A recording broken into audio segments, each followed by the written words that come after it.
Ladies and gentlemen, we are here. Second Acts is in full effect. My name is Andre Norman. This is a Securus original. We are on the set. We have a Baltimore native in the house. He claims to be a Ravens fan, but I am a Patriot winner. So that's a whole nother deal. The nation is here. Patriot Nation works. Patriot Nation works, man. I'm excited to be here. Thank you so much, Andre. Second Acts is all about people starting over, and everybody has a story. And everybody's story hits a bump. Then what happens after the bump? My bump, 14 years in prison, but 6 years in, I decided I want to be something different. Everybody has a story. So this podcast and this information isn't just for people locked in prison cells. This is for people locked in the prisons of their own lives. I know too many people who are entrepreneurs who are locked into a life that they can't manage. I know too many people in relationships. They're locked into things that are detrimental and toxic for them. We want to help everybody get free. Because when you've been at the bottom, I've been locked in basements, chained the floors, federal government, I've been there. And when you're at the bottom, you want everybody to be free. And that's where I'm coming from. I want nobody. I literally just added a chapter to my book. I said, I want to abolish slavery in every form of fashion on the planet. And we want everybody to be free spiritually, physically, mentally, emotionally. And that's what Second Acts is about. People getting to a place of freedom. So this information you're going to share for our listeners is to help them see that they got a second act to their life coming. That wherever they are now is not the end of it. It's just before the bump. I need you to tell me a little bit about how you got here and about yourself so people know. Absolutely. First, Andre, thank you for inviting me. That means a lot. I got a chance to hear about what your movement, I call it that. I don't look at it as something that's a hobby for you. I can feel your passion through your writing, some of your work. And I looked up a few people that might know you, right? And they talked highly of you as well. And that's important because your work got here before your word did. Gotcha. So with all that said, though, my great friend David Sands reached out to me and said, would you like to speak to some individuals that had some challenges in life? And I said, well, man, you're talking to me. I've had a lot of challenges, right? But for me, it's all about service. How do you give back to the community? If there's something that you've been able to accomplish, can you share that information? Because I believe information is actually the key to helping everyone actually realize their own goals and dreams. The more information you have, repetition of information helps actually create a new norm in life. So that was real big for me. Tell me your journey. My journey, again, I grew up in some pretty rough neighborhoods. My mother is actually African-American. My dad is Irish. Wait. Yeah. Hold up. You got an Irish dad? I got an Irish dad, yeah. I never met him. Okay. You got an Irish absent dad? Absolutely. And then you got a black mom? Absolutely. And you grew up in Baltimore? Projects. East or west? West side. West side of Baltimore. The Wire is in the building. Absolutely. Matter of fact, I had a lot of great friends of our extras in the Wire. Their stories? Their story. No, there's stories in them. Okay, cool. Yeah. So, west side of Baltimore, yes. Half white kid. Yes. Because that's what we're going to call you in the hood. We ain't going to call you black. We're going to call you the half white kid. I've got caught a lot of things I've never been called half black, no. Yeah, you never no. White folks will call you black. Right. Black folks will call you white. Actually, white folks stopped calling me. They just deleted your number? They blocked you? Well, the reality is they knew I wasn't fully white in our neighborhood. And the division was so strong that my grandmother always say, boy, you white till you open your mouth. Yeah. And so that was my reality at that time, which goes back to what I was talking earlier about speaking. It's how do we get to a place where we have a universal language? How do we get to a place where when we say something, anyone wants to listen? And I think that's what it comes down to. I give you examples. As I progressed through middle school, again, I went to an integrated school at that point. But I remember in elementary, there were four. So what you call integrated school? We just call it black school.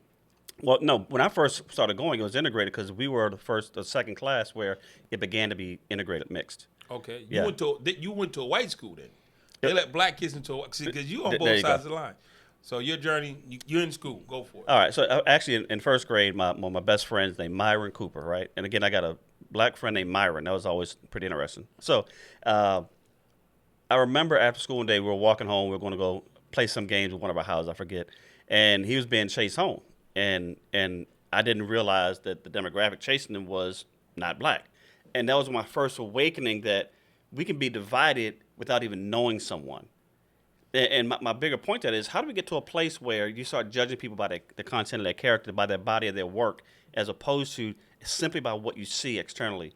And that's a common, How did we factor. get to there? Yeah. Called slavery. It's called slavery. Absolutely. Period. I mean, I can tell you exactly how we got there. Absolutely. They had white indentured servants / fake slaves, Right. And they would just walk off the plantation or walk off the little site, and you couldn't find them. Absolutely. Right. Black folks, you couldn't just walk off. You couldn't just walk up. I'm saying, and there was a whole nother demographic to treating your own versus treating another Right. set of people. You can dehumanize somebody who doesn't look like you. So the way you got to that was when the boats pulled up. Absolutely. So one of my this is funny. Here's my entrepreneurial. This is what all kicked in for me. I remember I'm dating myself now. I remember when Canvas Nikes first came out. I got you. Okay, we're going back that far, early 80s, early 80s. And I wanted to I was saving up for, I was going to the store, grocery store, carrying bags, right? They give me 25 cents, 50 remember cents. the days. Remember those days, right? So I would do that, and I remember Canvas Nikes, I had it down to a science, $37.18. That's what it cost for the shoes, to get some Burger King, and to catch the bus back and forth. Got you. So I'm working 3-4 weekends. I'm right there. My mother says, "Let me hold your money. I don't want you to lose it." You know the story's going, right? Ooh. Mom's takes the money. You got stuck up by moms was a stick-up kid? Mom's got me. She's stick up kid, Moms right? I respect moms. But Shout out to moms. She goes to Sears because she has a Sears card. She puts the money in her pocket, but uses the Sears card and buys me a pair of shoes with a check mark, not a swoosh. That's bad. That's bad. You got the phony pro kids. That's what they were They weren't even called pro. They was called port siders. I'll never forget it. That. And the sole was so thick. Scarred you. I got a saying, unresolved trauma is looking for activation. What's your sneaker collection look like at home now? I have about 150 pair. Unresolved trauma is looking for activation. All day long, yeah. Yeah. You will never be stuck with pro siders again or dock siders again. Never. You won't even wear the 150 pairs. No. They just give you comfort. They give me comfort. Better that than alcohol. Absolutely. So all that said and done, we got a chance after I went up to the school after I took my 9th grade English class after 12th grade to get my physical diploma. And they asked me, the counselor asked me, he said, what college are you going to? And I said, I never applied to a college. Again, we didn't have the best program, if you will, for, onboarding in schools, right? So she said, well, if I can get you an SAT, she said, what's your SAT score? I said, what's SAT? Oh, you didn't know. I didn't know. No. You didn't know you was on a school to prison pipeline bus. That's it, I didn't know. They didn't tell you. They didn't tell me. See, when you went from that other school to the black school, Right. you got on the other bus. Other bus. The bus that goes from 3rd grade straight to the penitentiary. Absolutely. Where you don't do SATs, No. you don't do GPAs, you don't do college apps. No. We just None of bus that. you up to the penitentiary. Absolutely. But you realize you was on that bus now. I realized I learned more in 8th grade than I did my entire 3 years at new school. Got you. So, okay. You do the SATs. I did fairly well, and I got a full ride to for academics. How about that? Picture that. To my God is good. God is good, right? So, but here's the thing. I didn't realize the value in what I was receiving because to me it was free. Find somebody that has the story that you want to create and ask them if they can talk to you, if you can work for them for free. I'll give you a great story. Up in the shopping center near where I lived, there was a guy, his father owned 5 barbershops and back then the music store, right? And what I used to do, because he had a nice car, he had a Porsche and he had a Mercedes 190E back in the day, right? And I would go up there and I asked him if I could actually clean their floors every night. And he said, well, we're not hiring. I said, no, I just want to clean your floors. I wanted to be in the environment where success was. And because I was there, he started taking me home. I started seeing how the business ran. I wanted to be in an environment where people had my desired results actually resided. So everybody knows a little viral video now, where the money resides, right? There's a little meme going on right now, right? It's very viral. But my point is, I had to be in the environment at least to have a fighting chance. And that's why I appreciate so much what you're doing right now. You're giving people the information of a fighting chance. You could be my mentor if I would desire, because I could read your books. I could hear your audios. I could watch you on YouTube. I could listen to the information because your story is so much like mine. So I got to ask. Yeah. Before we get to the next part, what was your lowest point in your transition or your Act 1? My Act 1? What was your lowest point in Act 1? When I was standing on the 16th floor looking down about to jump. Why would you want to jump off the 16th floor of a building? Because I thought my marriage failed. I thought my kids wouldn't love me anymore. I lost a multiple 6-figure-year job, and I thought that there was no upside. Where was the self-talk? Where was the audiobook? Where was the, just live bigger? Absolutely. So where was that when you're looking off a cliff like, I'm about to jump, everything's out of control. So that's what I'm saying. If you're in the space of considering jumping off a building. Absolutely. And you know the self-talk and the repetition and how did that coincide? Help me. I'm glad you said that. I didn't know those things then. I was what we call the unconscious competent. I was really good at what I did, but didn't know why I did it. Didn't understand how I did it. I didn't understand how to. I had a professor at Morgan State University, business professor, and they never owned a business. To me, that was theory. I worked out of theory. I didn't work out of application. It was at that moment when I placed a phone call to a cousin who was a pastor, and he talked me down. I really didn't want to, but I would have, right?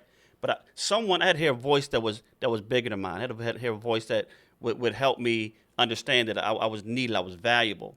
A lot of people listen to this call right now, they just don't believe they're valuable. And I'm telling you right now, you're valuable. So you were on the building looking out like, it don't matter. It don't matter. It don't matter. Didn't matter. And what I've achieved, I made it through the hood. I made it to college. I had some kids. I'm a dad. But you couldn't see any value in you in that moment. I couldn't see the bigger picture because I was stuck in the frame. I was a small piece inside of something where other people could look in and they would tell you how wonderful you are, how valuable they saw it, but I couldn't see it because I was stuck in the moment. You know what I tell people? You can't read the label if you're inside the jar. That's it. So you're in the jar, you're thinking about jumping. Gladfully, you reached out to somebody. Right. So I want to not skip over that part. If you are in a moment of depression, or a moment of loss, or a moment of confusion, the key thing you did, you reached out to somebody. I reached out to somebody. Break the decision when you're thinking about jumping. I want to go deep into that. Right. What was the thought process to dialing the number? The thought process was I wanted someone to know my pain. Why that person? Because I knew that his voice was pure enough to convey it. You go into your second act. Yes. What? So now you're starting over. All over. How old are you? I'm 52 now. No. When you were starting over. 38. So you got to start over at 38. Yes. That sounds hard. Well, I'll tell you what. Let's go back to 15 when I got my front tooth knocked out playing baseball. And my mother wouldn't take me to get to the dentist to get it done. So I was 27 before I had a front tooth. And I'm in corporate America at a call center, and I can't advance, and I understand why. You had a bad grill. At a bad grill. I'm saying. But the reality was that was indicative of everything I'd been through in my life at that point. So you're starting over at 38. Starting over at 38. With a new tooth. With a new tooth. What does that look like? What it looked like for me was this. I had to make a conscious decision that what other people thought of me was none of my business. I had to make a conscious decision that if I put my head down, if I dug deep, I could do anything I wanted to in life. Because people kept telling me that. I had to choose to believe it. And it was at that point right there that I don't have a degree. Remember, I kept dropping out of school, right? I don't have a degree, so I can't work for certain companies. But guess what I did? I started my own company. And I could go work for them as a contractor and make 3 times as much. So a guy on the side of a ledge with one tooth, right, and a bad belief system decides he wants to start his own company. Absolutely. And you do it. Absolutely. And it went from there. I'm going to fast forward a little bit, but the reality is this. It went from there to speaking in front of people on 5 continents, standing in front of an audience of 10, 20,000, all behind. One person with courage is a majority. If you can believe in yourself first, people say, well, man, you got too much confidence. Absolutely, man. If you don't believe in yourself, nobody will, man. I actually tell people I'm the majority of one that rule over me. That's it. Absolutely. And I generally got my way. And to you said something, you were talking to your son about the lies. Like the tongue in my mouth lines up with the tongue in my. If I tell you something, it's my word. It's going to freaking happen, right? Even if I don't have the capability or the resources at that time, I'm gonna put myself in a position where I make it happen. I'm not gonna rely on someone else's no will never stop me from realizing my dreams. Gotcha. So you started over. Over. And you hit your mark. You own a business now. Multiple. You own multiple businesses. Yes. And they're doing well. Very well. 150 pair of sneakers well. 150 pair of sneakers well. Absolutely. So what's your advice to the person who's in the process of starting over. Yes. They came off the ledge, and they got their tooth fixed, and they're about to start over. What do you say to them? I say go out there, and most people say find your passion. I don't believe that. Find something that makes money, that will fund your passion, because you have to start somewhere. You got to get to a place that there's survival, there's significance, and there's success. Survival, you got to go out there and make enough money to feed yourself, feed your family. Then you go out there and you start learning and volunteering in environments where you want to go out there and participate in, right? Find a marketplace where people want to buy your products and services. I always say, But okay, I'm starting over. I don't Yeah. have products and services yet. Right. I have just trying to build a belief system. okay, So, what was the hardest part of starting over? believing in me. I have an audio that I've listened to over 1,000 times that has changed my life. What is it? It's by a gentleman named Bishop I.V. Hilliard. This is not religion. This is Prince. You can take the meat off the bone on this, right? It's called Bishop I.V. Hilliard. You can get on YouTube for free. I hope you don't mind me saying that. Go right? for it. YouTube you know, University. That's it, we right? promote it. So Bishop, here's a series called How to Eliminate Doubt and Unbelief. Changed my life. I got a friend who says, I think Bruce Lee said it first. I don't fear the man who studied 1,000 kicks. I fear the man who studied one kick 1,000 times. That's it. Yeah. And Bruce Lee also said he'd rather be a warrior in a garden than a gardener in a war. I want to be a warrior in a garden. I want to make sure that I had the tools that I could fight. I had to be better than everybody else because I didn't have a degree. I wanted them to look at me and say, you know what, I need that dude on my team. That's the guy I wanted to be. Gotcha. So we got people struggling. They behind the wall. They got their stuff together. They're starting over. Yes. I started over at 32. Okay. I walked out of prison at 32 starting over. And it's like, wow, I'm looking around. I don't know what I'm looking for. I'm in a whole new space and world, and it's tough.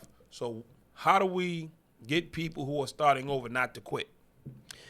You know, it's one step at a time, man. I always say start with the end result in mind. Write down what you want it to look like and put pictures of it up everywhere. You know, every morning if I wanted to quit, you know what I saw? I saw my future. I don't have a vision board. I got a vision environment. When I wake up in the morning and I see pictures, I don't care where, if you're in a cell, you're at the house, I see my future every single day. I saw the cars I was going to have. I saw my happy family. So now, how has being mixed race Yes. helped you? How has it hurt you? I would say it's helped me because people at least give me an opportunity to speak. And I always say, don't give me a job, give me an interview. I'll take care of the difference, right? You get me to the table, I'll take care of the difference. How's it hurt me? I don't think it's hurt. I think it's made me stronger. I've been able to hear stories that most people wouldn't be able to hear because they don't know. And I've also been in environments where I can actually share stories other people have an opportunity to hear. So I think that I've been an amazing liaison, but it took me years to get to that point to realize that I have a gift and not just a curse. Got you. So we have a criminal justice system. Yes. 2.2 million people, 25% of the world's population is locked up right here in America. What are your suggestions, not on the system, but on making the system better? I think the system has to realize that we can change everything if we keep the family together. I think if the system would stop judging someone based on what the small things that they did, and truly get to the rehabilitation space, and I think that's the hook right there, man. I mean, how do you get somebody that's never had anything, the trauma you talked about, right? How do you get them from the trauma to the treatment? But it can't be something that's just enabling. It can't be a system that says, I want to put you in here just because we got the funds to do it. No more stimulus checks? No, the STEMI, man, them STEMI's gone, doc. Those STEMI's are gone. And that's a Band-Aid on a major wound, right?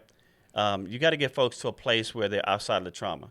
And again, I think it's going to be experiences. How do you get people not just, doing something, learning a skill inside, but when you get them outside, can we take folks somewhere and put them in environments where other people are winning and they can start participating in those Back stories? to exposure again. Exposure. So question, have you had anybody in your lifetime deal with incarceration? Absolutely. I've had almost everybody in my neighborhood. You from West Baltimore, so that was like a enough simple said. question. Yeah, enough that was said. a bounce pass. Bounce pass, yes. Layup. So what did you notice in the people that went to jail from West Baltimore? I noticed when they came home that everybody gave them a party for coming home. I know when I came home from the military, I was National Guard for a little bit. When I came home from the military, nobody said anything. I noticed that we celebrate in my mind, some of the wrong things, as opposed to celebrating some things where people out there winning and we pull them back a little bit. So I think sometimes that the value system has been installed in a very, very toxic manner. You're not going for the prodigal son coming home. Everybody coming home from prison is a prodigal son, no? No, I agree with that. I think it's awesome, but I think that we don't stop there. No, I mean, the prodigal son is when he came back, the father threw a party for They him. throw a party for him. They put the coat on him. He ran off and spent all his money, messed everything up, threw the coat, gave him a party, slided the calf. So you're saying, I know that for a fact. People look forward to that come home party like they deserve it. Oh, absolutely, yeah. Why? Wrong mindset? But why? I'm not saying it's the wrong mindset. No, I'm happy to be I'm out. questioning the validity of why. What are we celebrating? What are we celebrating? What are we celebrating? You just got finished doing 10 years for robbing 2 banks, and we're celebrating as if it's an achievement. As it's an achievement. Agreeable. You've technically sat on your bunk for 10 years. I'm thankful that you're home. I'll give you my personal story again. My brother was going away to South Korea. He went to the military, right? He could have went a different way. He was going to South Korea to the military. Another cousin was coming home, coming from sitting down for a while, right? And he spent 10 years. The same weekend around Christmas, they're going to do it. They pushed out his release date, so they canceled the party. My brother still had to go to South Korea. They didn't have the party anymore. It was going to be a combined party. That makes sense? Right. So that was my mind at that point was, why are we celebrating one but not the other? We have to start celebrating achievements of when we're winning, not just when we come home. Fair enough. So I see that. I've been to parties and people like, yo, Dre, you writing me a check? I'm like, I look like Joe Biden? Right. I'm not writing checks. I'm not Donald Trump. I'm not writing checks. People come to me, I'm like, dude, I'm not the government. Right. I don't do stimulus checks. Right. It's like, if you want something, work for it. Absolutely. I mean, I have no ability or want to just write checks to a mass group of people. You know what I'm saying? Because Right. it's like enabling. In my opinion, is somewhat people are in need always, but does this fix your need? That's the challenge. I'm real big on if we can provide. I say skills pay the bills. So you have a business now, Yes. Forex. Now, my son, I wish I could play the video. I made him do Forex years ago, and he did some trades. He made $100 his first time. Then he was 13. He went off, started skateboarding. So I literally went to other countries, third world countries, and I said, I should set up Forex training camps. I should tell the kids in these little poor countries, you have cell phones, you have access to the internet, we can get you this trading platform, you can do the dummy accounts, the fake accounts to practice, and if y'all get to a certain point, I'll give you the money to start trading, and I believe Forex trading can actually eliminate world poverty. All day long. It's the largest industry in the world. I mean, one mentor once taught me, said, if you want to earn money, you must go where money is being spent.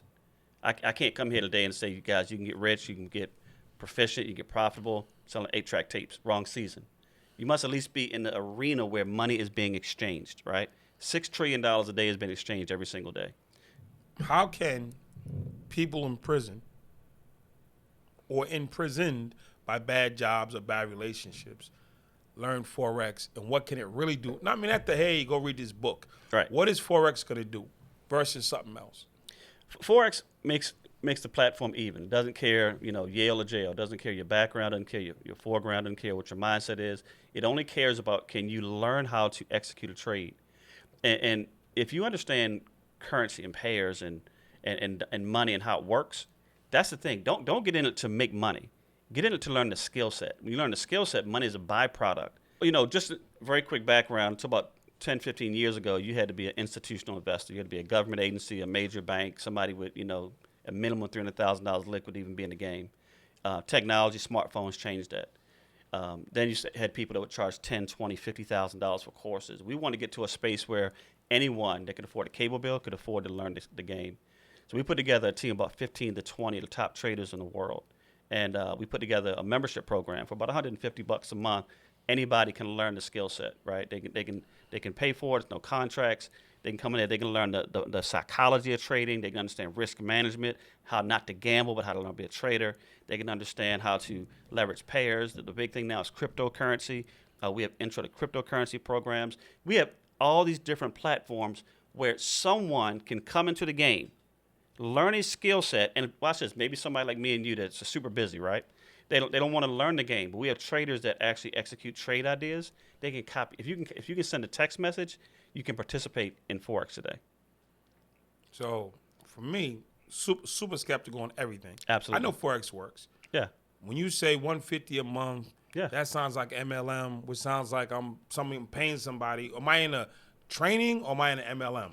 No, we have a Forex education platform. So it's just I don't have to sign nobody else up. You don't have to do that at all. Now, in any company, you have affiliate options, but no, our whole thing, I put it like this. We have 38,000 active customers in 132 countries right now, right? And of that, 97% earn zero money on affiliate. Our whole focus is education. Got you. So you said, give me the numbers of what you got globally again. Oh, almost 40,000 active students. You got 40,000 students around the planet. Yes. Actively, which is great. Now I'm going to take it back to, again, I'm locked up. Right. Does it work for me? You says jail or Yale. That sounds good. Does it really work for people who've been in jail? Absolutely. As a matter of fact, I asked his permission if I could use his name. There's a gentleman named Brandon Goode, right? He's out of Michigan. Brandon had to sit down for 7 months last year. He got out early because of COVID. Okay. He can't work. His ankle bracelet. He's at the house, and he had to find something in order to pay bills. Right. That goes back to the survival mode. And he heard about the Forex before. Someone was participating in my program, told him about it. He got involved. I'm not going to say the kind of money, it's not about enticement there, but let's just say that he's made a strong 6-figure plus income in the first 90 days of this year. Now, I say that to say this. I said, Brandon, why this? Why this? I interviewed him on, we have a weekly show that we do, right, every Saturday. And I interviewed him 2 Saturdays ago. And he said, there's something called a signal that's basically, I'm going to send out information, other people can copy it. He said, I had to become the signal. I had to become that deal in my household because nobody else would do it. And this was a platform for a small amount of money every single month that I could learn. He didn't look at it as a bill. He looked at it as a partnership. That was the mindset that he went in there. He didn't look at it and say, I got $135 a month, $150 a month coming out. He said, man, this is a very small price to pay to participate in the largest industry in the world. I have hundreds and hundreds of Brandon's stories like that. But the most important part is we could have kept the skill to ourselves and said, we'll sit back and just make money on it. But how do you get to a point and place in your life where you can pay it forward? That's where we are right now. We want to pay it forward. Now, that's great. Now, how do we get them to understand the call you made from the ledge? Hurt people hurt people. Hurt people hurt people. And I didn't have the evidence at that time that I could go on. And evidence for me, you said something earlier about being skeptical. Skepticism is only valid in the absence of evidence. I called someone that had my evidence, that had a happy life, that had an incredible family, that had impact and influence. So for me, I wanted to make sure that from that moment, when I stepped down, that I would know that after stepping down, I had to step up. I can't get back on that ledge again and make another call. Yeah, I ain't gonna take the call twice. That's a coward. That's playing games. That's playing games. You're out here. You got off the ledge. Yes. Multiple business owner. Yes. Entrepreneur of the year. Give back from the heart. Your teeth are intact. Yes. You know what I'm saying? My question is, what are 3 of your greatest things that you can say? Hey, when you wake up this morning, what's 3 things that you're happy about? When I looked over my beautiful wife, my 10-month-old son, man, I'm happy, man. I get a chance to do it all over again. I get a chance to be. That's 2. What's third? The third, what I would say, man, would be is the creator, man. Just give me a second chance. That's all I'm going to say. The creator's give me a second chance. Got you. Your higher power works. That's it. I surrendered my will to secure my wealth. It was bigger than me. Got you. So this is second acts. Yes. You're doing a phenomenal job in your second acts. And it's amazing where you've come from and what you're doing. You get over your bump and you ride it. Me personally, I was told this a while ago. Everybody dies. Yes. And I've been to funerals. I've been to graveyards. I buried my grandmother amongst other folks. And every time you go to graveyard, it's the same thing. It's a name, date with a dash, and another date. Right. And something chiseled. Right. So I decided years ago that I was going to determine what went on my gravestone. Fair. Your 10-month-old child shouldn't, 100 years from now, decide what goes on your gravestone. Mine's is going to say Harvard Fellow. Then it's going to say Honorable Son, because I've done stuff to actually justify that. What's yours going to say? Job well done. What does that mean? In the book that I read, I want to face my Creator, and He's going to say, job well done, because I served well. So it's going to say believer, Absolutely. servant, Completed. completed. You know, the last two words of the master teacher was, it's done. It's done. It's done. And I want people to remember that I did a job well done. Not because it was amazing, but because I was consistent, I was honest, and if I said I was going to do something, I did it. If I couldn't do it, I'd tell you I was going to do it. Define the job. Define a job? You said job well done. It's done. What was it? Jesus' job was eradicate sin from the world. Yes. What is your job? My job is to show people that believing works, no matter what field you want to be in, that you can believe your way out of any situation, period, point blank. And understand there are levels to believing. Peter walked on the water. He didn't get out the boat. He walked on faith. And here's the key part, Andre. Watch this. Again, this is not religion. This is principles. It said that when he walked to the water, he started listening to other people around him. He saw his natural environment. And he sank. No, it said he began to sink. You and I wouldn't begin to do anything. We would just sink. There are levels to believing. If you understand the levels, you can increase your faith all day long. Whatever follows I am will follow you. If you listen to this podcast right now, say, I am healthy, I am strong, I am a winner, I'm a believer, I'm an influencer, I'm an impactor. I am epic. I am epic. Whatever follows I am will follow you. Got you. So with that, I definitely want to thank you for coming. I want to thank you for sharing. You know what I'm saying? It's all good. You know what I'm saying? We break stuff. We from Baltimore and Boston. That's it. We just want to give a shout out to Baltimore. We want to give a shout out to the 10-month-old who's going to be grown. We're going to give a shout out to the 30-year-old that's never forgotten. You know what I'm saying? And this is Second Acts. Second Acts, baby. And this is the first series of us reaching out. And I've told the directors and I've told all the folks that everybody come on this podcast is their own podcast, all in one. So I just have the blessing and honor just to sit with you and bring you to the audience, man. So I appreciate you. Definitely applaud your story. And look forward to doing great things in the future. Thanks, so, sir. ladies and gentlemen, Second Acts is not over.